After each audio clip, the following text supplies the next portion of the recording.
Hello students, welcome back to Avid Shiksha. মই পূজা তালুকদাৰ আপোনালোক সকলোকে Avid Shiksha অন্য এটি ভিডিঅ'লৈ স্বাগতম জনাইছো।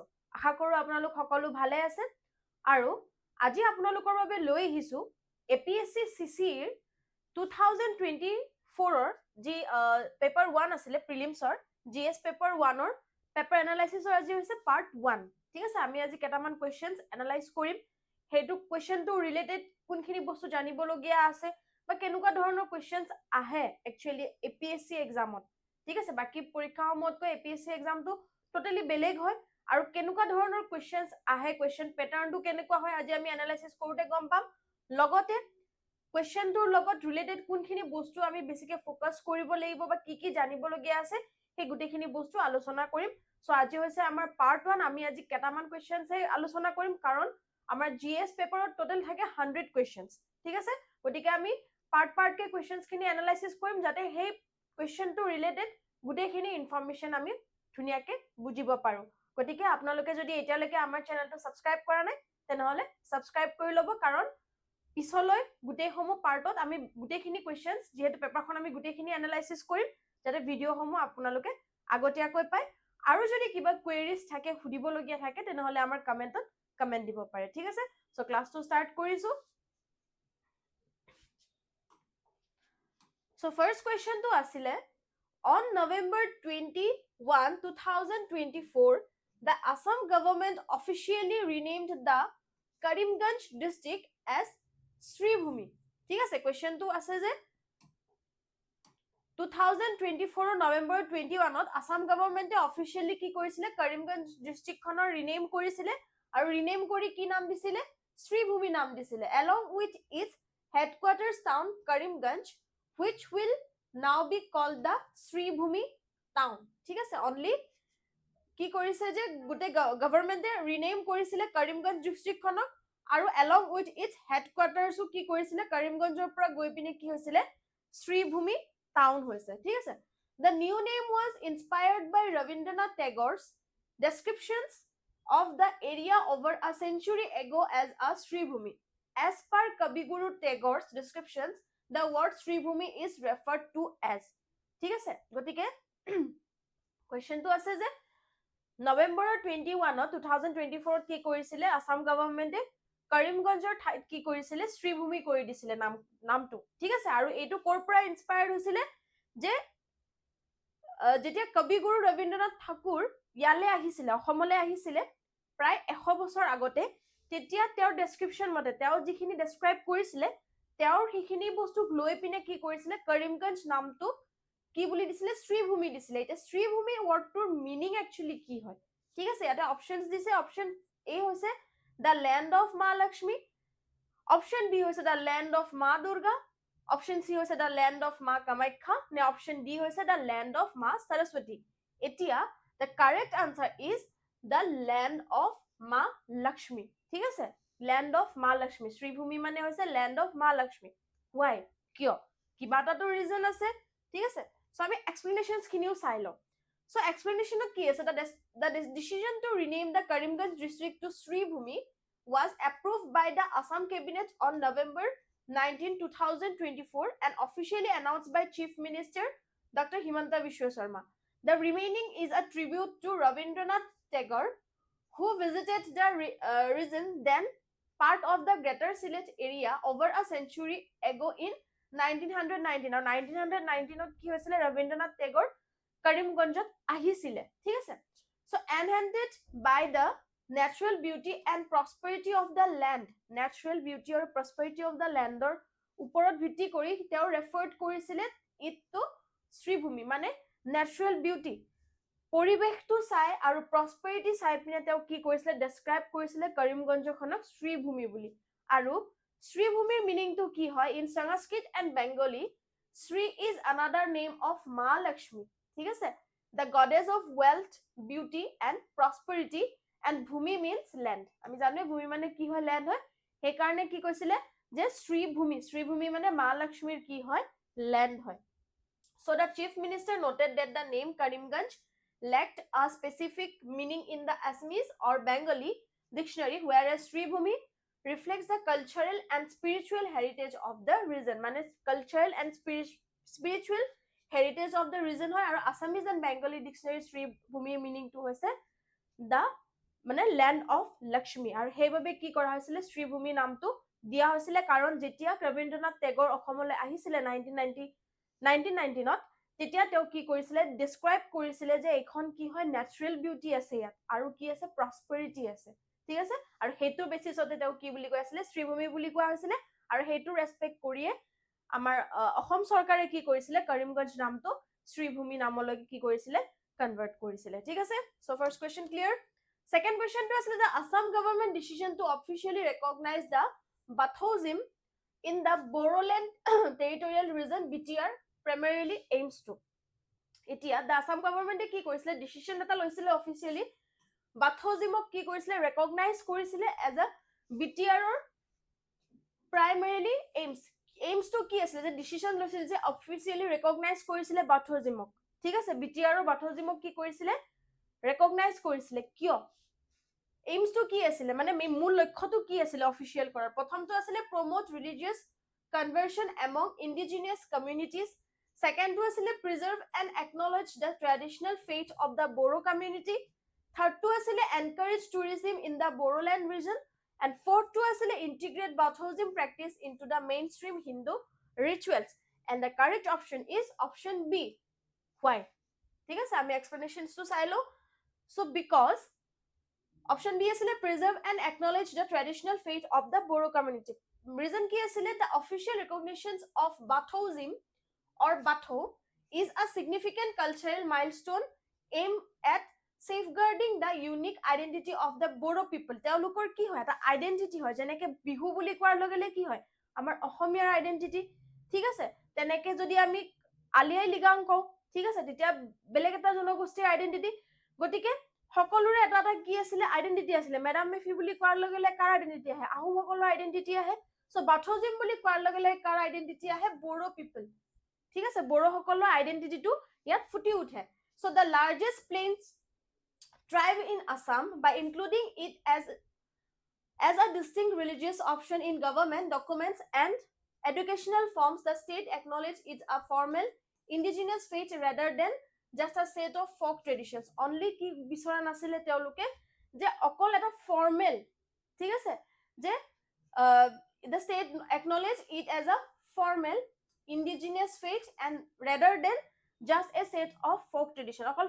folk traditions বুলি মানিলেই নহয় অকল folk traditions হয় জনগোষ্ঠী এটা সংস্কৃতি হেনুকা নহয় যাতে সকলোৱে এই বস্তুটো কি কৰে acknowledge কৰে ঠিক আছে বা indigenous faith এই গুটেখিনি বস্তুতে সকলোৱে যাতে কি কৰে ৰেসপেক্ট কৰে আৰু সেইভাবে কি কৰা হৈছিল বাথোজমক অফিশিয়ালি কি কৰা হৈছিল স্বীকৃতি দিয়া হৈছিল বিটিআৰত ঠিক আছে so preserve and acknowledge the traditional faith of the Bodo community মানে বড়ো সকলৰ যি ফেথ আছে বিশ্বাস আছে ঠিক আছে বাথোজমৰ ওপৰত সেইখিনি যাতে সকলোৱে ৰেসপেক্ট কৰে সকলোৱে যাতে জানে সকলোৱে যাতে বুজি পায় তাৰ বাবে অফিশিয়াল কৰা হৈছিল বিটিআৰত ঠিক আছে So understanding Bathosm, এটা Bathosm actually হয় কি ঠিক আছে এইখিনি অকমান জানিলো the word Batho carries a deep philosophical meaning derived from the Bodo language so ba মানে হৈছে 5 tho মানে হৈছে deep philosophical thought the faith is centered on the worship of Bathorai the supreme god নামবোৰ মনত ৰাখি যাবা কাৰণ এনুকা related কোৱেশ্চনছ প্ৰায় দিয়ে ঠিক আছে যেটা কালচাৰ ৰিলেটেড বস্তুবোৰ দিয়ে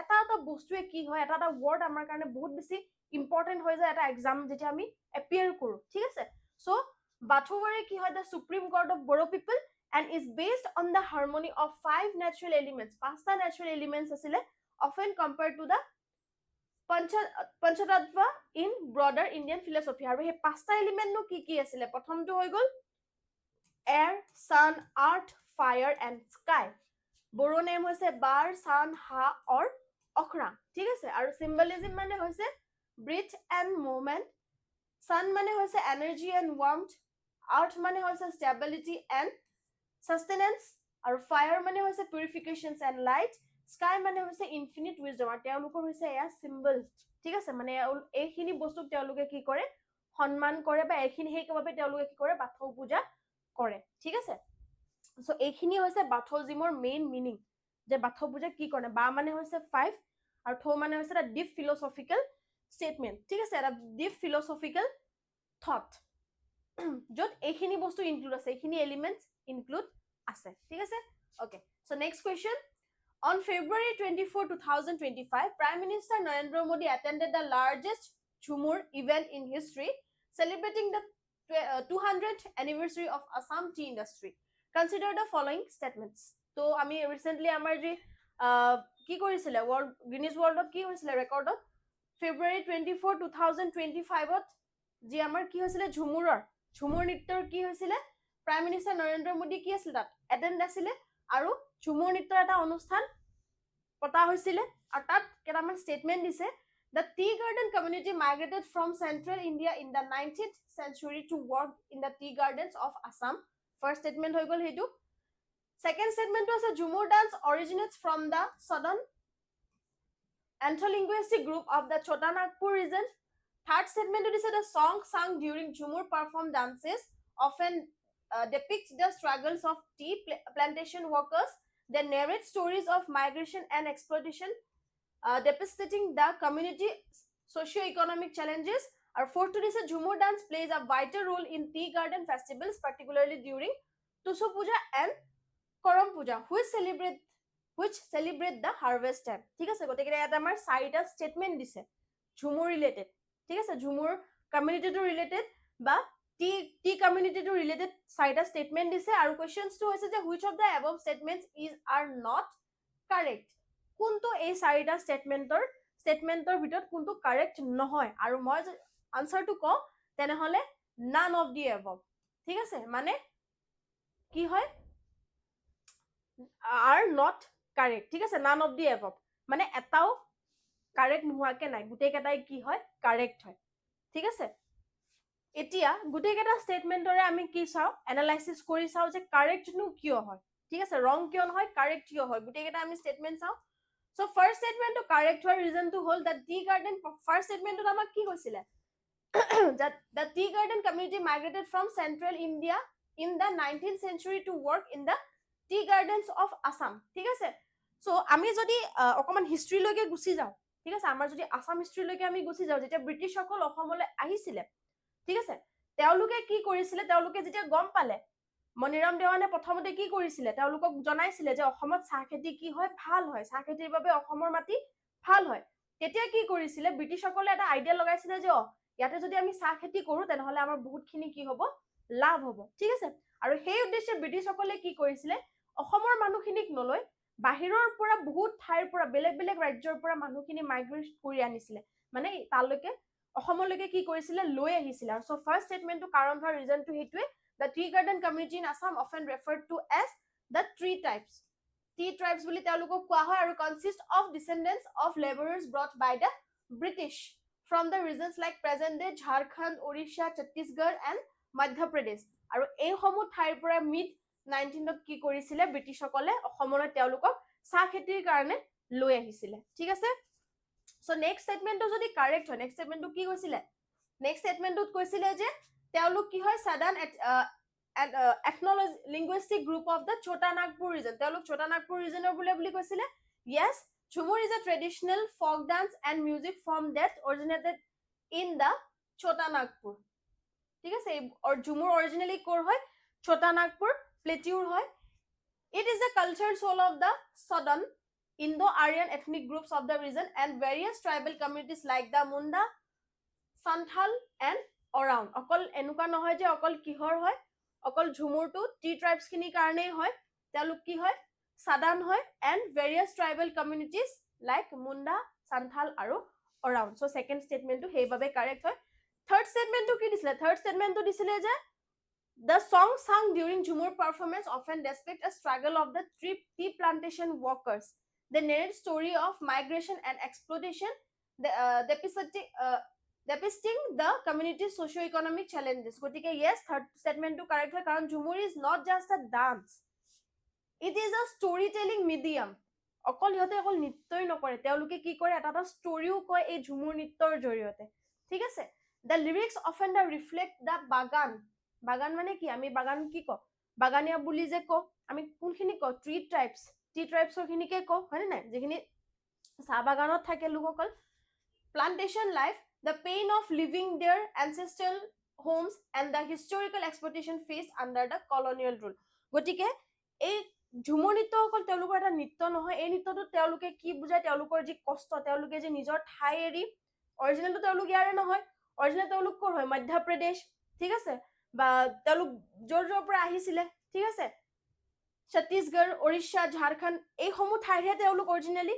চ' তেওঁলোকৰ যি সেয়া কষ্ট, ঠিক আছে, সেইখিনি গোটেইখিনি গানৰ জৰিয়তে তেওঁলোকে কয়, বা তেওঁলোকৰ টি ট্ৰাইবছ যিখিনি আছে, কমিউনিটি আছে, তেওঁলোকৰ যিখিনি কষ্ট, সেইখিনি বস্তু তেওঁলোকে এই ঝুমুৰ নৃত্যৰ জৰিয়তে মানুহৰ আগত দেখুৱায়। আৰু ফৰ্থ ষ্টেটমেণ্টটো কি আছিলে, যে তেওঁলোকৰ এয়া কি হয়, হাৰ্ভেষ্ট টাইমৰ সময়ত তেওঁলোকে কি কৰে, টুচু পূজা আৰু কৰম পূজা কৰে। য়েছ, তেওঁলোকৰ যেতিয়া হাৰ্ভেষ্টিং টাইম হয়, যেতিয়া খেতি চপোৱাৰ সময় হয়, তেতিয়া তেওঁলোকে কি কৰে, কৰম পূজা, যিটো worship of the god of power and youth, and Tusu পূজা, আ হাৰ্ভেষ্ট ফেষ্টিভেল, ঠিক আছে। কৰম পূজা হৈছে তেওঁলোকৰ যি পাৱাৰ আৰু ইউথ, ঠিক আছে, সেইটোৰ বাবে কৰম পূজা কৰে, কৰম পূজা কৰে। আৰু টুচু পূজা কিহৰ কাৰণে কৰে, যেতিয়া হাৰ্ভেষ্ট ফেষ্টিভেল, মানে খেতি চপোৱাৰ সময়ত বা খেতিৰ সময়ত যিসমূহ উৎসৱ পতা হয়, সেইটোক কোৱা হয় টুচু পূজা। গতিকে গোটেইকেইটা ষ্টেটমেণ্টে কাৰেক্ট হয়, ইয়াতে ৰং ষ্টেটমেণ্ট এটাও নাই। Okay, so' next question, which of the following statements about the Kaziranga National Park is incorrect? কোনটো কাজিৰঙা নেশ্যনেল পাৰ্কৰ ষ্টেটমেণ্টটো কি হয়,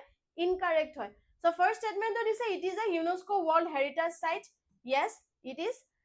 It is home to the highest population of one-horned rhinoceros in the world. ঠিক আছে, so ইয়াতে কি কৈছে, যে it is home to the highest population of the one-horned rhino. অসমখন এনেও কিহৰ কাৰণে বিখ্যাত, এশিঙীয়া গড়ৰ বাবে বিখ্যাত। গতিকে yes, এইটো statement correct. It was declared a tiger reserve in 2003.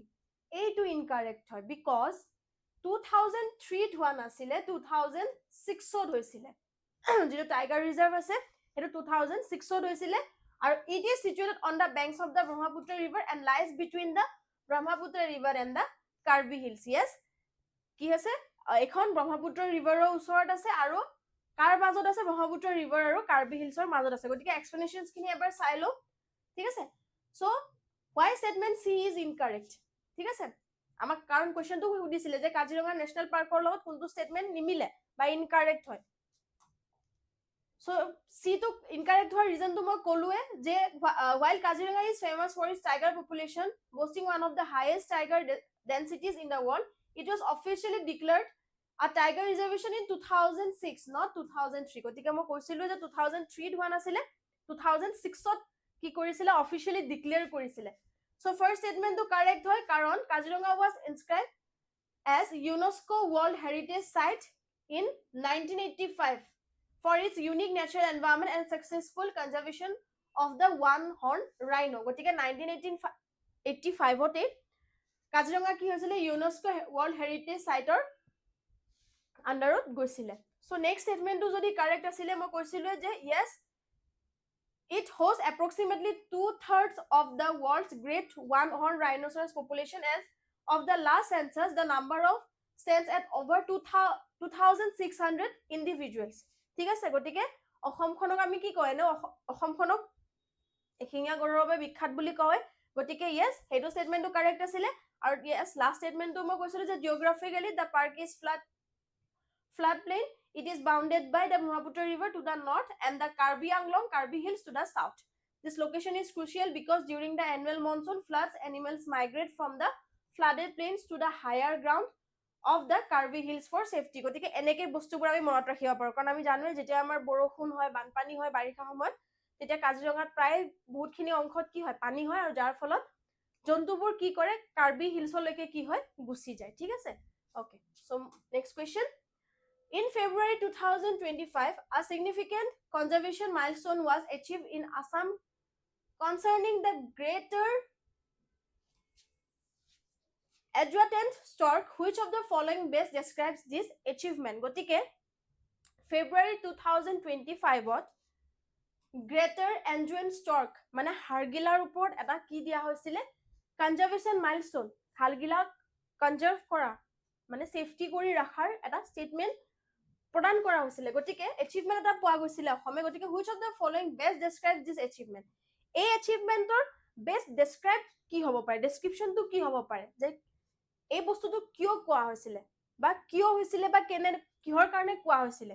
Main ফোকাসটো ক'ত আছিলে বস্তুখিনি সো ফাৰ্ষ্ট যদি আমি চাওঁ the species was extinct in the wild declared ঠিক আছে যে কৈছে যে এই স্পেচিছটো স্পেশালি মানে হাড়গিলাৰ কথা কোৱা হৈছে ইয়াতে যে হাড়গিলা কি হৈ গৈছিলে বিলুপ্ত হৈ যোৱা প্ৰাণী তাৰে ভিতৰত আহিছিলে ঠিক আছে next the stork population increased from 450 to over 1800 birds next টো আছে যে এই stork population টো মানে হাড়গিলাৰ population টো ইনক্ৰিজ হৈছিলে 450 ৰ পৰা 1800 লৈকে নেক্সট টো দিছে a new sanctuary exclusively for the stork was established নতুন কিবা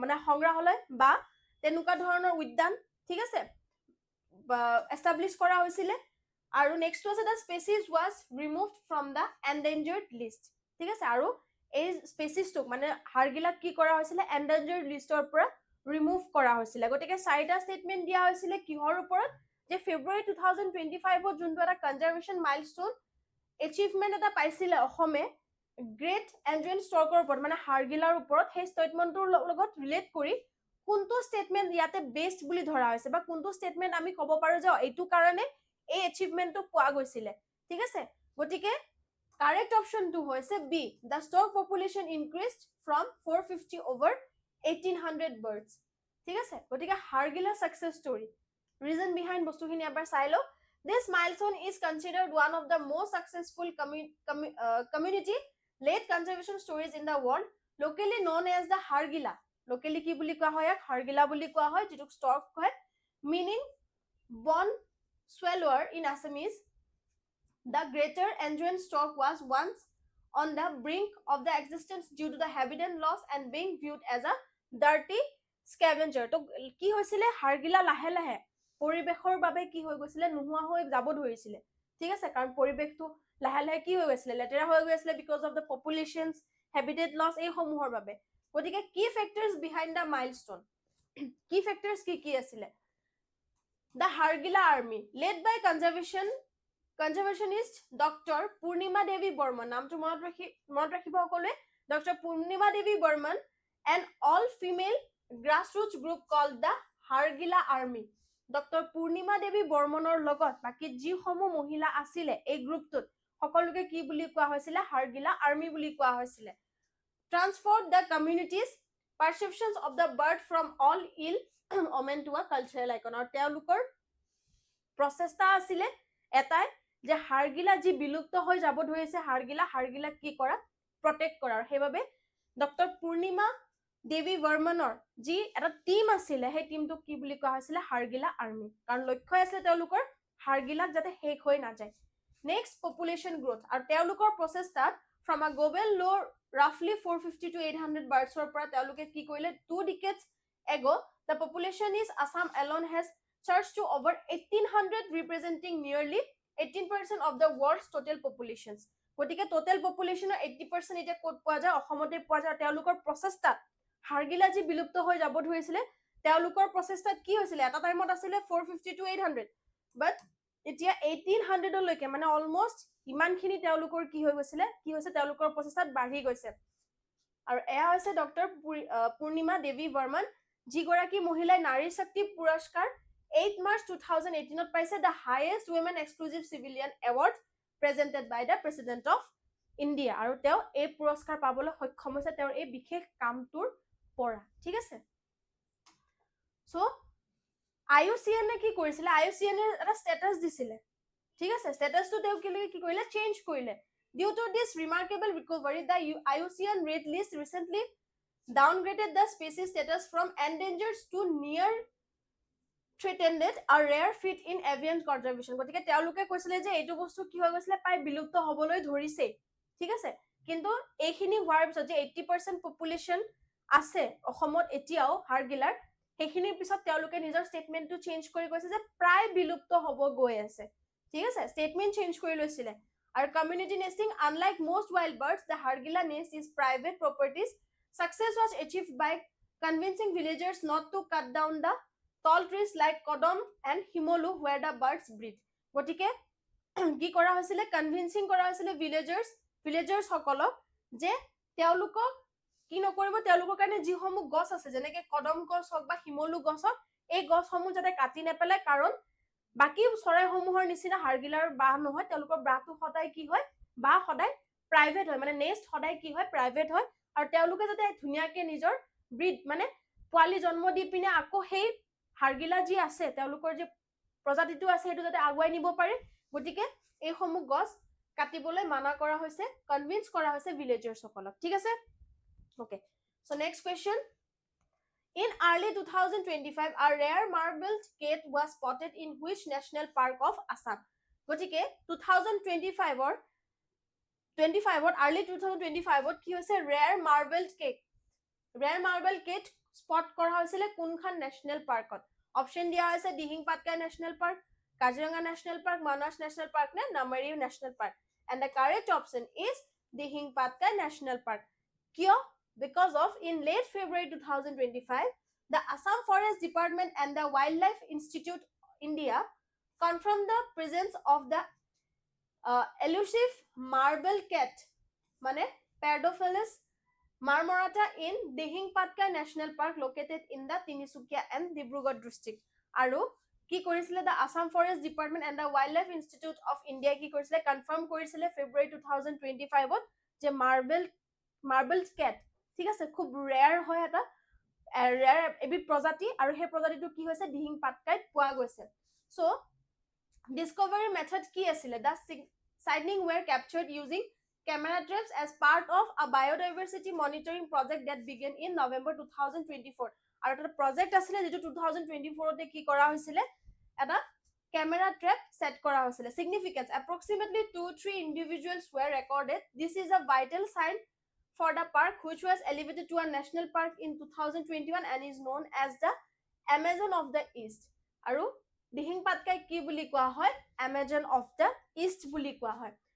So conservation status কি আছে? The marble cat is listed as the near threatened, মানে প্ৰায় বিলুপ্ত হবলৈ গৈ আছে, গৈ থকা এবিধ প্ৰাণী। So on the IUCN Red List and is protected under Schedule 1 of India's Wildlife Protection Act 1972. এইবোৰ বস্তু মনত ৰাখি যাবা, কাৰণ এনেকুৱা ৰিলেটেড কুৱেশ্যন যেতিয়া আহে স্পেচিয়েলি মেইনছত, এতিয়াতো প্ৰিলিমছৰ কি হয় আমাৰ MCQ হে হয়, সো টিক কৰিলে হৈ যায়, কিন্তু মেইনছত যেতিয়া এনেকুৱা ৰিলেটেড কুৱেশ্যনছবোৰ আহে যাতে আমি এই বস্তুবোৰ লাইক শিডিউলবোৰ, লাইক আমি এক্টবোৰ যাতে লিখিব পাৰো তাৰ কাৰণে মনত ৰাখি গলে হ'ল। ঠিক আছে, ওকে। সো কি কৰিছিলে schedule 1 of India's Wildlife Protection Actৰ আন্ডাৰত কি কৰিছে? প্ৰটেক্ট কৰা হৈছে এই প্ৰাণীবিধক। ঠিক আছে, সো আমি এটা বস্তু চাওঁ যে why Dihing Patkai is unique. Dihing Patkai unique কিয় হয়? ঠিক আছে, আমাৰ ইয়াতো বহুত কেইখন অভয়াৰণ্য আছে, ঠিক আছে, ৰাষ্ট্ৰীয় উদ্যান আছে, বাট দিহিং পাটকাই ইউনিক কিয় হয়? Dihing Patkai is the only century in India that is home to 7 different species of wild cats. 7টা বেলেগ বেলেগ ধৰণৰ মেকুৰীৰ কি আছে? প্ৰজাতি আছে এই Dihing পাটকাইত। The discovery of the marble cat further solidifies its reputation a cat capital. কি বুলি কোৱা হয়? Cat capital বুলি কোৱা হয়। The species founded here includes clouded leopard, marble cat, leopard cat, golden cat, jungle cat, leopard, tiger. Though descent signals of tigers are rarer compared to the smaller felines. গতিকে এই সমূহ বস্তু, এই 7বিধ বেলেগ বেলেগ প্ৰজাতিৰ মেকুৰী ইয়াত কি হয়? পোৱা যায়, আৰু ইয়াক সেইভাবে কি বুলি কোৱা হয়? Cat capital বুলিও কোৱা হয়। ঠিক আছে, okay. Next questions. In early 2025, concerns arose regarding declining pungency of the Bhut Jolokia chili in Assam. What was identified as the primary causes of it? So Bhut Jolokia বুলি ক'লে আমাৰ কি হয়? এটা চিনাকি, অসমীয়া এটা চিনাকি, যাক আমি কি বুলি কওঁ? খোজ চিলি বুলিও কওঁ। সো ভোট জলকীয়া কি হৈছে? লাহে লাহে কি হ'ব ধৰিছে? কমি আহিব ধৰিছে অসমত, কাৰণ ভোট জলকীয়া বুলি ক'লে অসমৰ পৰা খেতি কি হয়? বহুত বেছি হয়। ঠিক আছে, অসমৰ মাটিত ভোট জলকীয়াৰ খেতি বহুত ভাল হয়। ৰিজনটো কি আছিলে? Climate change affecting soil temperature, overuse of fertilizers, altering soil quality, introduction of genetically modified variants, pests attacking the chili plants. And the correct option is overuse of fertilizers affecting soil quality. বেছিকে ৰাসায়নিক পদাৰ্থ ব্যৱহাৰ কৰি থকাৰ ফলত কি হৈছে? মাটিৰ যি এটা গুণ থাকে, মাটিৰ যি গুণগত যি এটা মানে থাকে, গুণ এটা থাকে, কোৱালিটি এটা থাকে, সেই কোৱালিটিটো লাহে লাহে কি হৈ ধৰিছে? কমি আহিব ধৰিছে, বিকজ অফ বাৰে বাৰে বহুত বস্তু অভাৰ ইউজ কি কৰি আছে? ফাৰ্টিলাইজাৰ্ছ ইউজ কৰাৰ কাৰণে। The science behind the sting, while Bhut Jolokia, also known as the ghost pepper, is naturally one of the hottest chilies in the world. Its pungency depends heavily on the concentrations of capsaicinoids. In early 2025, agricultural experts and farmers in Assam noted a significant drop in the Scoville heat units of the crop. The primary reasons identified was the excessive use of chemical fertilizers. ঠিক আছে, আমি কি কৰিছো, জৈৱ ৰাসায়নিক সামগ্ৰী আমি ব্যৱহাৰ কৰা নাই, আমি অজৈৱ ৰাসায়নিক বস্তু ব্যৱহাৰ কৰি আছো বেছিকে, ঠিক আছে, যাৰ ফলত কি হৈ আছে, মাটিৰ যিটো গুণ আছে সেই গুণটো কি হৈ গৈছে, লাহে লাহে কমি আহি আছে, ঠিক আছে, মাটিখিনিৰ সেই কমি অহাৰ কাৰণে যি এটা ফাষ্টাৰ গ্ৰোথ আছিলে সেই গ্ৰোথটো লাহে লাহে কি হৈছে, কমি আহিব ধৰিছে। চব বস্তুৰে সেম হয়, যেতিয়া আমি এটা বেয়া বস্তু বেছিকে ব্যৱহাৰ কৰি থাকিম শৰীৰৰ ক্ষেত্ৰতো কি হৈ যাব, আমাৰ বেমাৰ আৰম্ভ হ'ব। সো মাটিৰো সেই বস্তুটো হৈছে, যাৰ ফলত কি হৈছে, যাৰ ফলত লাহে লাহে ইয়াৰে গুণটো কমি আহিব ধৰিছে। Okay, so next question, the Solinga tribes inhabits the Biligri Rangaswamy temples tiger reserve in Karnataka. Their relationship with the tiger population is very important to conservation efforts. Consider the following statement in connection with Solinga tribe. Gotike ki hoise, the Solinga tribe inhabits the Biligri Rangaswamy temple tiger reserve in Karnataka. Their relationship with the tiger population is very important to conservation efforts. তেওঁলোকৰ ৰিলেশনশিপ কি কৈছে, বহুত বেছি কি হয়, এফৰ্টেবল হয়। Consider the following statement. গতিকে কি কি কানেক্ট কৰে, কোনটো সলিংগা ট্ৰাইবক কানেক্ট কৰে এই স্টেটমেন্ট কেটাৰ, আৰু কোৱেশ্চনটো হ'ল যে main question, which of the above statement is are not correct, কোনটো কাৰেক্ট নহয় সলিংগা ট্ৰাইবৰ ওপৰত। So first to দিছে the name Solinga means children of bamboo. Next to দিছে the Solinga worship tiger as sacred beings. They refer to the tiger as Doddanai and maintain a temple dedicated to it. The Solinga were the first tribal community to have their forest rights recognized within a tiger reserve. That the Solinga tribe is confined to the state of Karnataka alone. Aru correct answer to hoise only 4. ঠিক আছে, মানে 4 নম্বৰটো কি হয়, correct নহয়, Solinga ট্ৰাইবৰ ওপৰত যেটো statement দিছে 4 নম্বৰ স্টেটমেন্টটো কি নহয়, কাৰেক্ট নহয়, ঠিক আছে। গতিকে ওকে, মানে অপশন সি 4 নম্বৰ অপশনটো কি নহয়, আমাৰ 4 নম্বৰ স্টেটমেন্টটো কাৰেক্ট নহয়। কিয়? Among the statements provided, only statement 4 is incorrect because the Solinga tribe is not confined to Karnataka alone. They also inhabit parts of Tamil Nadu. Current statement যোনটো statement আছিলে, statement কেই number, 4 number স্টেটমেন্টটো যোনটো আছে, 4 number স্টেটমেন্টটো এই কাৰণে correct নহয় কাৰণ Solinga যেটো ট্ৰাইবস আছে সেইটো অনলি কৰ্ণাটকৰ পাৰ্ট নহয়, সেইটো কি হয়, তামিলনাডুৰো কি হয়, এটা পাৰ্ট হয়, ঠিক আছে। সো এনালাইসিস যদি কৰো আমি স্টেটমেন্ট কেটা, statement 1 is correct because the name Solinga or Solanga is traditionally interpreted mean of children of bamboo from Sola or Sulu, referring to bamboo or thickest. This reflects their ancestral belief that they emerged from the bamboo forest of the Western Ghat. আৰু তেওঁলোকে এটা বস্তু believe কৰে, তেওঁলোকক কি হয়, children of bamboo বুলি কোৱা হয় কাৰণ তেওঁলোকে বিলিভ কৰে they emerged from the bamboo forest of Western Ghat, ঠিক আছে। Statement 2 to correct হয় because the Solinga have a unique reverent relationship with tigers. They refer to the tiger as Doddanai, yes, which literally translate to big dog in the local dialect. মানে big dog বুলি কয় as a mark of respect and avoid using the predator's direct name. They worship the tiger's deity Huliyarappa and maintain dedicated temples and shrines for it. Yes, etu statement to correct hoy. So next statement to asile, in 2011 the Solingas made history by becoming the first tribal community in India to have their community forest rights legally recognized under the Forest Right Act 2006. So first tribal community june ki paise, তেওঁলোকৰ কি আছে, legal rights আছে, recognize, তেওঁলোকে legal rights এটা পাইছে কিহক লৈ, to Forest Rights Act পাইছে, specially within the core area of Tiger Reserve, BRT Tiger Reserve, ঠিক আছে। তেওঁলোকে প্ৰথম তেওঁলোক কমিউনিটি হয় যোনে কি পাইছে have their community to forest right, forest right or যোনে কি পাইছে এটা বস্তু এটা পাইছে, ঠিক আছে, মানে ৰাইটস পাইছে তেওঁলোকে ফৰেষ্টক লৈ।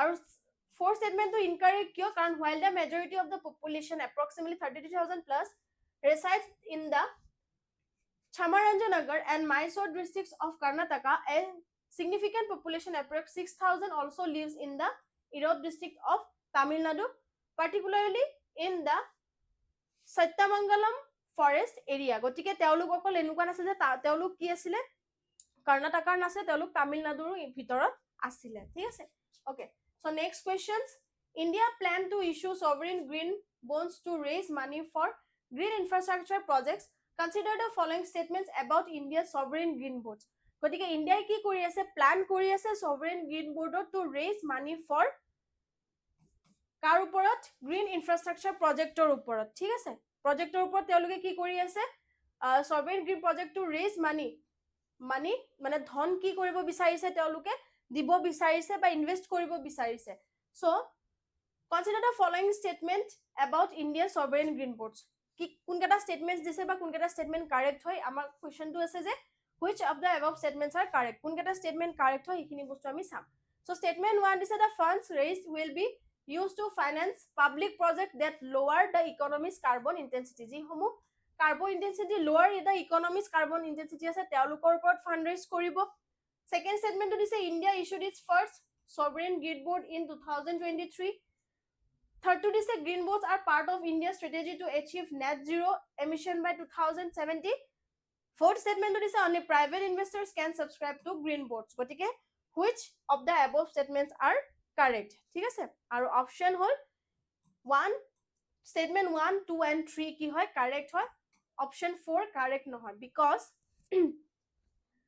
1 to correct হয় because sovereign green bonds are specifically designed fund green projects this includes investments in renewable energy clean transportation sustainable water management and projects that reduce the carbon footprint of the Indian economy yes first statement to correct হয় second statement to correct her because of the government of India issued its first ever sovereign green bonds in two tranches in January and February 2023 each tranches aim to raise 18,000 crore totaling 16,000 crore for that fiscal year গটিকে কি কৰিছিলে যে first sovereign green bonds কি কৰিছিলে ইন্ডিয়াৰ কি কৰিছিলে issue কৰিছিলে first ever মানে প্ৰথমবাৰৰ বাবে 2023 চনত ঠিক আছে next statement to correct হয় because these bonds are critical financial tool to help India meet in Panchamrit targets announced on COP 2006, which include reaching net zero emissions by 2070 and increasing